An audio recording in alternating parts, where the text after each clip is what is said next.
The diamond problem, how everyday language undermines geometric thinking.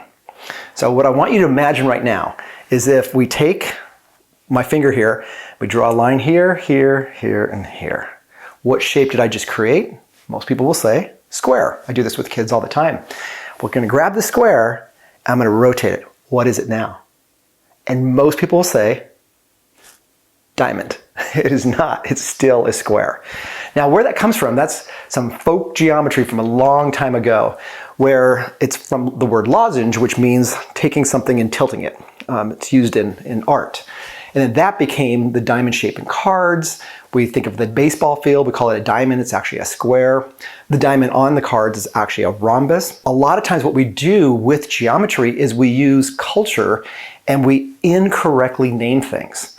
And so what I want you to think about is, instead of just looking at the picture, we want to focus on the properties. Properties is critical over just the pictures.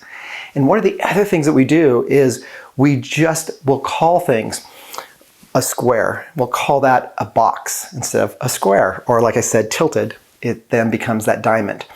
If you imagine a shape that is here, here, and back up, so that is actually an inverted kite or a concave kite, has four sides, but then we call that a triangle, we call that an arrow.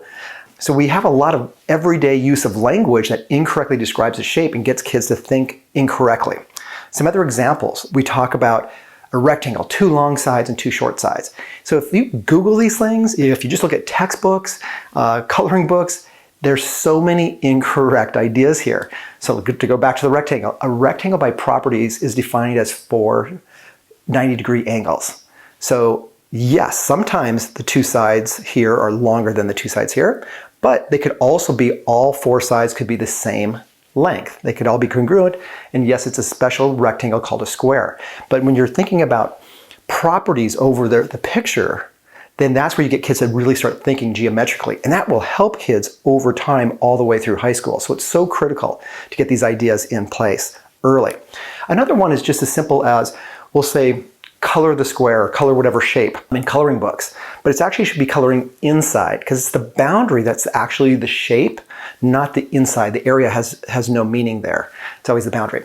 So a couple things we're going to think about then. So one idea is, when you're talking about shapes, when you're teaching shapes, think about using stir sticks, coffee stir sticks. So you imagine these are lines in space. That's how mathematicians think about it. So if you have one line in space, and then another line intersects it, and then another line, so in this case we have three stir sticks where you can see that they actually intersect. These three intersecting lines form a shape. In this case, a triangle. They create three line segments. It's a closed shape. Those lines are straight. Those are the two critical things, closed and straight lines. And then they have vertices. There's three vertices, so that becomes a triangle. But now once you have that, if you have those stir sticks on the desk, you can say, maneuver those stir sticks so that you still have those intersecting points, but now create the triangle where all three lines are the same length. Now you can say, oh, that's a special triangle, and it's called equilateral. Could you maneuver those so that two are the same length and one side is not?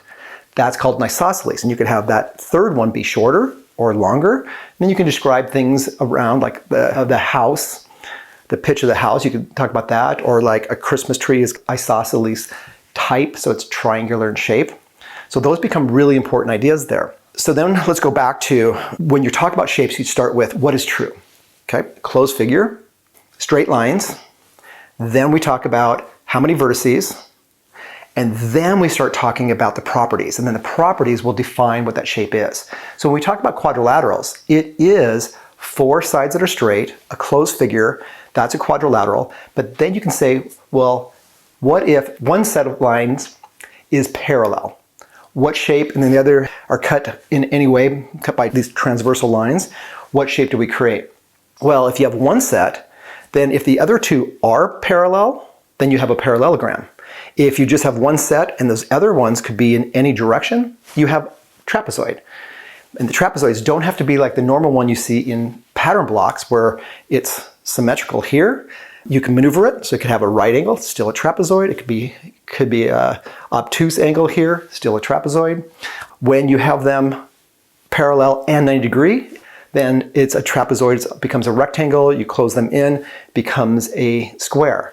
So one way to think about it is, like, I like to tell the kids, you have a first name, a second name, a third name, first, middle, last name.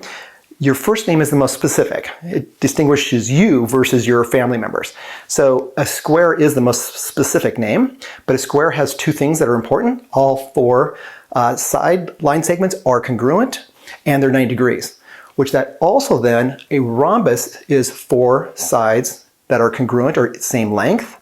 So then a square, first name, square, but then its second name would be a rhombus, but it also could be where 490 degrees, so then it's also a rectangle. So a square is both a rectangle and a rhombus. And that's how we look at shapes and how thinking about those different properties. And another thing is making sure that we have looking at orientation. So we want to be able to have shapes that not just always have this horizontal base, but orient them in different ways. So as we go back to the example, so if I said we have a rectangle here, then I can turn that rectangle and rotate it. It's always a rectangle, so it does not matter. If I put it this way, I lay it down, it's still a rectangle. So that becomes really important, and that builds on ideas of spatial reasoning. So one of the most important ideas is building kids' spatial reasoning, because that's, check out our other DMT insight on just spatial reasoning, is the best predictor of later success in mathematics. So this is why we need to start early, making sure kids are focusing on those properties over pictures, and then using lines like the stir sticks to talk about intersecting lines, and then focus on closed straight lines, and then what are the properties, and then that's how we end up naming shapes. So it seems like, oh, shapes is such an easy idea. We don't really talk about it in school that much. We just leave it for the geometry. It's really critical in getting kids to think this way, and that will help them in their mathematical career. So one of the things for DMTI, for Developing Mathematical Thinking Institute, spatial reasoning is so critical. And as we think about shapes, so just leading that into ideas of number. So getting kids to think about the number line, this visual model, thinking about a rectangle being used for magnitude, those ideas are so critical in building ideas of number. So we use these ideas with precise models and language to build our entire program, from all of our different resources, all of our supplemental resources, and our core resources. And that's where kids and teachers, we build really amazing mathematical minds. And then that's when you're very successful in mathematics. Check out our website, mathsuccess.io or dmtinstitute.com.